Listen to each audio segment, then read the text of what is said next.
Hey, how's it going? I'm Tim Holtz. I'm here at Ranger. I'm here to show you distress embossing powders. Let's have a look. So, some basic supplies you need before you get started. First thing you're going to need is a non-stick craft sheet. This is pretty important because we want to protect our work surface not only from the embossing powders melting, but also from the heat when we use our heat tool. You are going to need to use a heat tool to melt this embossing powder. And what this is, distress embossing powder is pretty cool. It comes in all 24 distress colors, but it is a matte finish embossing powder with kind of a rough texture. The significance to this though, these have release crystals, and you'll see what I mean when we actually melt this. That part of the crystals will never melt, and then they'll release from our surface, giving us a distressed look. We also need some distress embossing ink. This is a clear embossing ink that is formulated to work with distress embossing powders.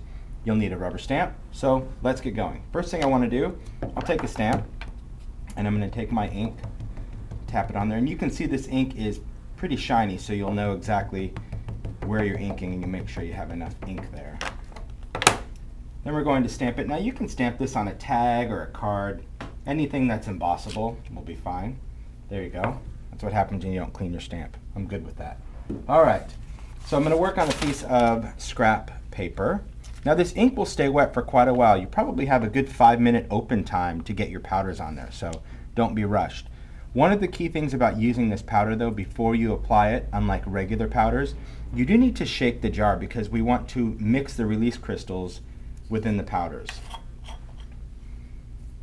Be pretty generous when you apply this as well. Remember, all the excess is going back into the jar, but I want to make sure I have a real good mix of the powder and the release crystals. I'll just dump that down. Hit that spot over here. There we go. Remember, we don't want to flick when we're embossing. You can just kind of tap to get any excess powder off. And this stuff going back in the jar. There we go. Replace this before we even turn on our heat tool. All right, so to start, you can see that of course our powders are matte, and the interesting thing when we go to emboss this is we want to apply direct heat. Again, you're using your heat tool to melt these powders.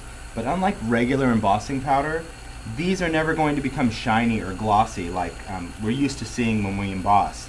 So the big thing is, how do you know when it's embossed? Well, the longer you work with this, the better you kind of get at recognizing that. But the color will actually change. The dark colors will become darker.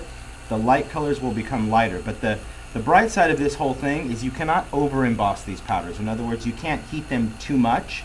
So we've been heating this, and I'm not sure if you can see it too well on camera, but kind of like right here, it's gotten a little bit darker, but you can see this area up here that's still a different color. That's really how you know if these are melted all the way or not. So I'm going to focus a little more heat up on this light area. All right, let's heat this just a little bit longer. Like I said, I always make sure that I heat a little longer than not. All right, so once you think it's done, here are some ways to tell if it is completely embossed. First rule, this has to cool completely because unlike regular embossing powders, distress powders only stick once they're cool. In other words, if this was hot, I turned off my heat gun and I touched it, no matter how long I've heated the surface, everything would come off. But once these powders cool, that's when they adhere to our surface. So I'm just going to kind of cool this paper off. It doesn't take very long for the paper to cool. And then I'm going to test it with my finger. And what I'm actually feeling for is I want to make sure that these powders kind of grip my finger. It should feel a little bit like sandpaper, which is, it's kind of an odd feeling, but it should be sandpaper versus what I would say sand on the beach, meaning if you touch it and your finger slides across everything, you can go back and apply more heat. But I feel pretty good that this is done. So let's remove our release crystals. To do that, lay your hand flat and wipe across. Remember, this is a rough texture, kind of like sandpaper, so you don't want to go back and forth too much. And this is going to remove our release crystals. Now here's the thing, you really don't have much control as far as where your release crystals are or how many are going to fall off. It basically kind of is what it is. These are your crystals. So once your crystals are removed, it won't continuously fall off. Part of it's going to stick, part falls off. That's the beauty of distress. And see how it gives us kind of that worn, kind of pitted look? Very, very cool.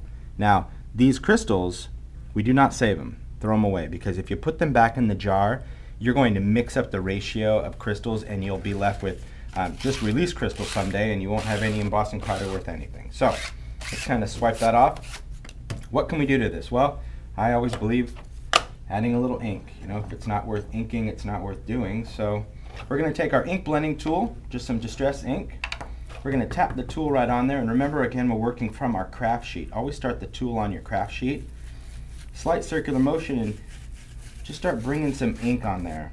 What I like about working with some contrasting tones is this is really a great way to kind of make your image pop. That's what I love about distress powders. They work hand in hand with distress ink. All right, throw some color on there. Let's go a little darker. Take some little walnut stain, little brush corduroy. And again, if you always start from your craft sheet, you can be pretty freehand when it comes to just pulling ink. Look at that, gives it a nice worn look. And remember, with distress ink, we can even stamp with it. So even if you want to add another image on top of it, using a little fired brick on this stamp,